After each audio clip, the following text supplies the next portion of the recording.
तो और भाई लोग कैसे हो आप सब लोग मेरे यार। तो जैसा कि पिछले एपिसोड में हम सभी लोगों ने देखा, मास्टर जीन ने युनसुंग को कुछ करने के लिए कहा था, जिसके बदले में मास्टर जीन युनसुंग को वो आर्टिफैक्ट यानी कि वो पील देगा जिसको पाने के लिए युनसुंग चाइना आया था। तो अब हमें इस एपिसोड की शुरुआत में डाइविंग के दिन का सीन दिखाया जाता है, जहाँ पर कि शियो अपने मन में सोचते हुए बोलती है, आखिरकार डाइविंग का दिन आ ही गया, इसके बाद मेरा क्या होने वाला है, क्योंकि मैं मास्टर को बहुत ही ज्यादा गुस्सा दिला दिया, इसीलिए मास्टर इसे बिल्कुल भी नजरअंदाज नहीं करेगा, क्योंकि मेरे जैसे किसी का अब कोई भी इस्तेमाल नहीं है, शायद से मुझे टेंस से भी बाहर निकाल दिया जा सकता है। फिर वो अपने आप को संभालते हुए बोलती है, नहीं फोकस, फिलहाल के लिए जो चीज सबसे ज्यादा इम्पोर्टेंट है वो है बॉस के डाइविंग में सक्सेस। फिर वो युनसुंग के रूम में आते हुए बोलती है, बॉस डाइविंग में जाने का वक्त हो चुका है, क्या आप तैयार हो गए? और तभी वो सामने को देखकर काफी ज्यादा हैरान हो जाती है। हमें दिखाया जाता है कि युनसुंग अपने पुराने और पहला एंड क्वीन वाला सूट पहना हुआ है, जो कि उसने कोरिया से कुरियर कर लिया था। युनसुंग शियो को देखते हुए बोलता है, अरे तुम आ गए, वेलकम। शियो पूछती है, तो ये आपका सूट है जो कल आया था, ये तो आप पर बहुत ही अच्छा जच रहा है। युनसुंग बोलता है, क्या ऐसा है? इतने लंबे समय के बाद इसे पहनना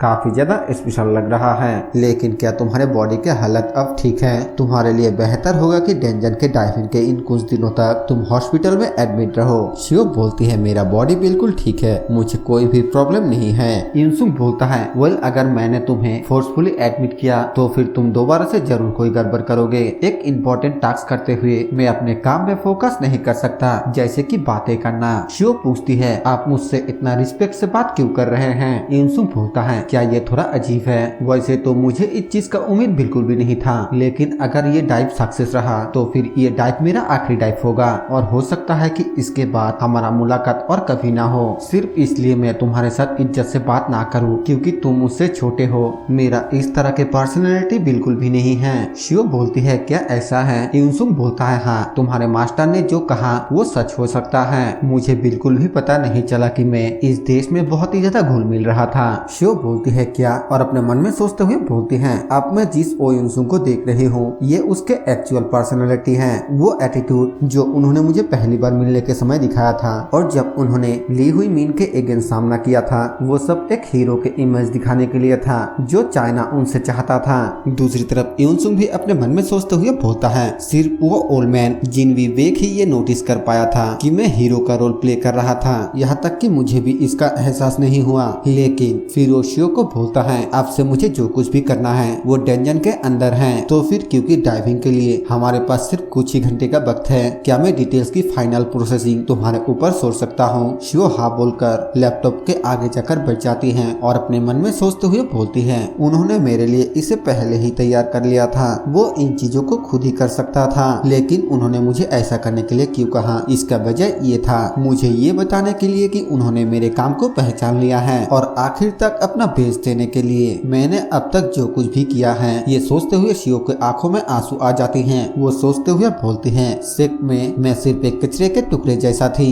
जो एक काम भी सही ढंग से नहीं कर पाता है। मैंने मास्टर के साथ ऐसा घिनौना काम किया है, और मैंने ये भी सुना है कि आप मेरी कोई भी जरूरत नहीं है, लेकिन ये इंसान ये मेरे लिए सिर्फ सिंपैथी ही नहीं दिखा रही हैं, बल्कि वो मेरे कीमत को भी पहचानती हैं। ये बोलते हुए वो कुछ ज्यादा ही रोने लगती हैं, और तभी युनसुंग उसको बोलता है, शुक्रिया, तुमने अब तक जो भी काम किया उसके लिए। ये सुनते ही शियो हैरान हो जाती है और तुरंत ही पीछे को घूमकर देखने लगती है, लेकिन वो देखता है कि युनसुंग वहाँ से जा चुका है। वो अपने हाथों से अपने मुंह को कवर करते हुए बोलती है, बेवकूफ, मुझे गुड बाय कह भी नहीं चला गया, मुझे तुम्हें शुक्रिया कहना चाहिए था, क्योंकि तुम्हारे साथ रहना मेरे लिए बहुत ही सम्मान की बात थी। मैं एक बेवकूफ हूँ। फिर वो लैपटॉप की तरफ देखते हुए बोलती हैं, सबसे पहले मुझे वो करना चाहिए जो बॉस ने मुझे करने के लिए कहा। और तभी वो लैपटॉप पर एक डॉक्यूमेंट देखता है जिसका नाम था रीड मी। वो उसे रीड करने के लिए ओपन करता है, जिस पर लिखा हुआ था कि उस समय जो हुआ उसके वजह से अगर तुम्हारा जॉब छूट जाता है तो फिर जॉब को चेंज करने का आइडिया बुरा नहीं होगा।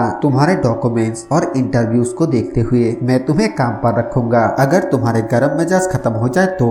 ये पढ़ने के बाद शियो स्माइल करते हुए बोलती है, ये क्या है? सच में वो हमेशा लोगों को हैरान कर देता है। इसके बाद यहाँ से सीन चेंज होता है और हमें कहीं पे ली हुई मीन को दिखाया जाता है, जो कि किसी को बोलता है, चाहे इसका रिजल्ट कुछ भी हो, लेकिन इससे कुछ भी नहीं बदलेगा। जब डाइव खत्म हो जाएगा तो मैं तुम्हें दिए गए राइट को वापस ले लूंगा। हमें दिखाया जाता है कि वो हाई वकील होता है और ली हुई मीन उसी को ये सब कुछ बोल रहा था। ली हुई मिन उसके चेहरे को देखते हुए अपने मन में बोलता है, उसके आंखें बिल्कुल मर चुका है। जो लोग एम्बिशन से मोटिवेट होता है वो ऐसा ही होता है, जब उनके हौसले एक बार टूट जाता है तो ये ऐसे ही चले जाते हैं। फिर वो हायुकिल को बोलता है, अगर तुम उन लोगों की तरह खत्म नहीं होना चाहते हो जो तुम्हारे लिए फर्टिलाइजर बन गया है, तो ये सबसे अच्छा होगा अगर तुम ट्रांजिशन में कोऑपरेट करने के लिए अपना बेच दो। तुम अपने बचे हुए जिंदगी को अपने वाइन्स के बिना नहीं जीना चाहोगे, है ना? हायुकिल तुरंत ही ली हुई मिन के सामने झुकते हुए बोलता है, मैं वो सब कुछ करूंगा जो भी आपने मुझे करने के लिए कहा। प्लीज मुझे माफ कर दीजिए, मैं आपसे ये भीख मांगता हूँ। तभी दूसरी तरफ से क्योंग चोंग बोलता है, मेरे हिसाब से अब तुम्हें ये सब बंद कर देना चाहिए। कोई फर्क नहीं पड़ता है कि ये ट्रेलर कितना ज्यादा साउंड प्रूफ है, लेकिन तुम्हें उन अनगिनत लोगों को भी देखना चाहिए जो हमें बाहर से देख रहा है। हमें दिखाया जाता है कि बाहर बहुत सारे लोग होता है और साथ में बहुत सारे रिपोर्टर भी होता है, और साथ ही में हमें उस डंजन के गेट को भी दिखाया जाता है जिसके अंदर ये सभी डाइविंग के लिए जाने वाला है। क्योंग चोंग स्माइल करते हुए बोलता है, हम जल्दी डाइविंग के लिए जाने वाले हैं। क्या तुम इस चेहरे के साथ बाहर निकलने वाले हो जब तुम्हें हर कोई देख रहा होगा? मुझे नहीं लगता है कि इस तरीके से लोग हमें इज्जत से देखेगा। हायुकिल जोर से चिल्लाते हुए बोलता है, ऐसी बात बिल्कुल भी नहीं है। और तभी उसके गाल को छूते हुए एक एरो पास होता है जो कि क्योंग चोंग ने उसके ऊपर शूट किया। वो गुस्से से हायुकिल को बोलता है, क्या मैंने तुम्हें चुप रहने के लिए नहीं कहा था? हायुकिल बहुत ही ज्यादा घबराते हुए अपने मन में बोलता है, मैंने तो इसे बिल्कुल भी नोटिस नहीं किया,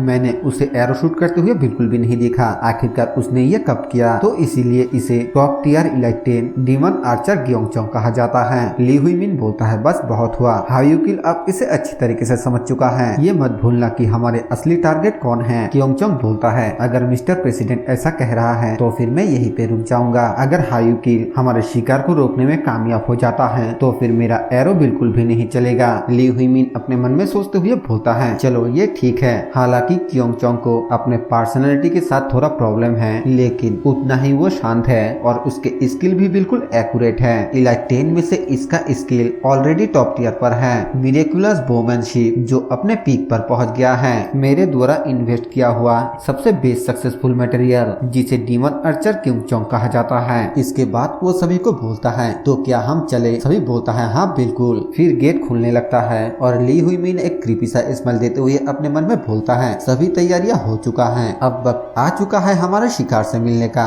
यहाँ पर शिकार यानी इउनसुंग का बात किया जा रहा है। इसके बाद हमें दिखाया जाता है कि वो सभी बाहर आता है और सभी रिपोर्टर उनको देखकर अपने कैमरे से शूट करने लगता है। हमें वहाँ पर दूसरी तरफ इउनसुंग और मिस बियोन को भी दिखाया जाता है और वो दोनों भी डंजन के अंदर जाने के लिए बिल्कुल तैयार है। ली हुई मिन इउनसुंग को देखते हुए बोलता है, अरे मिस्टर ओयुनसुंग, मैंने आपको इंतजार करवाया है, मुझे तैयारियां करने में थोड़ा देर हो गया, इसके लिए मैं माफी चाहता हूँ। फिर वो इउनसुंग की तरफ अपना हाथ आगे करते हुए बोलता है, मैं आज के ऑपरेशन में आपके साथ काम करने के लिए बहुत ही ज्यादा एक्साइटेड हूँ। इउनसुंग उसके हाथ की तरफ देखने लगता है और ली हुई मिन एक क्रीपी सा स्माइल देते हुए अपने मन में बोलता है, जिस वक्त तुम मेरे इस हाथ को पकड़ लोगे उसी वक्त से ये स्टार्ट हो जाएगा। ओ इउनसुंग, आज मैं तुम्हारा शिकार करूंगा। और इसी के साथ ये एपिसोड यहीं पे खत्म हो जाता है। वीडियो पसंद आए तो वीडियो को लाइक कर देना, चैनल पर नया हो तो सब्सक्राइब कर देना। मैं मिलूंगा आप सभी से एक और न्यू वीडियो के साथ, तब तक के लिए बाय बाय।